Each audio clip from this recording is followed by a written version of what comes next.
अब दो ही रास्ते हैं, एक समाधि लगा के सुन समाधि में जाओ, उसके लिए हो सकता पता नहीं कितना टाइम लगे, और ये बड़ा आसान तो ये भी नहीं है कि 3 वचनों पे दृढ़ यकीन करना है, विश्वास रखना है, 3 वचनों को काटना नहीं है, निगाह से भी कोशिश करो ना कटें, ख्यालों से भी ना कटें। चलो ख्याल कंट्रोल में तब तक नहीं जब तक सुन समाधि में नहीं जाते, उसके लिए बोल दिया 5 मिनट सुमन करो।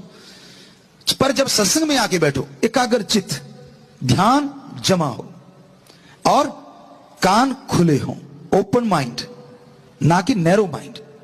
तंग दिली से मत बैठो, खुले दिमाग से बैठो, सुनेंगे ध्यान से, मानेंगे और ध्यान जमा के रखो।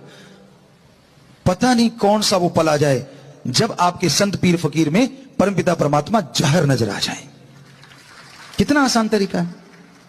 हम तो हमेशा आके ये नजारा ही देखा करते थे। ये नहीं आपको कहेंगे हम सुमन नहीं करते, वो तो सतगुरु जन्म से ही उन्होंने जोड़ा हुआ था, वो एक अलग चीज है। 5-6 साल के तो हम वैसे ही जुड़ गए थे, 6 साल के में भी। तो कहने का मतलब सुमन तो करते ही थे, समाधि में जाते ही थे, सब कुछ ये तभी तो एहसास किया।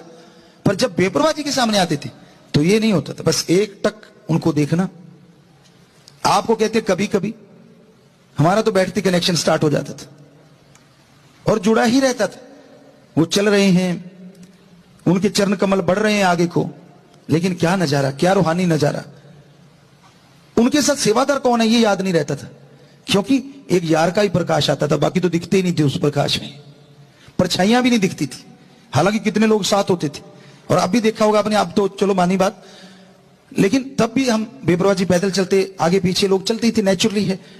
तो कुछ नहीं दिखता था, सिर्फ यार। ये कैसे पॉसिबल? मान लो सतगुरु यहां जा रहा है, 4 लोग इधर हैं, 2-3 लोग इधर जा रहे हैं, 1-2 आगे हैं, तो वो तो बीच में आ गए, सब कुछ सफाया हो जाता है। जब रूहानी नजारा बनता है ना, कुछ नहीं दिखता, वो रूहानी पावर ही नजर आती है। और आपको तो कई चीजें दिखती, इससे यारी डाल लो तो काम बन जाएगा, वो थोड़ा सा और नजदीक है उससे यारी डाल लो तो काम बन जाएगा। अपना तो किसी से यारी नहीं थी बचपन से।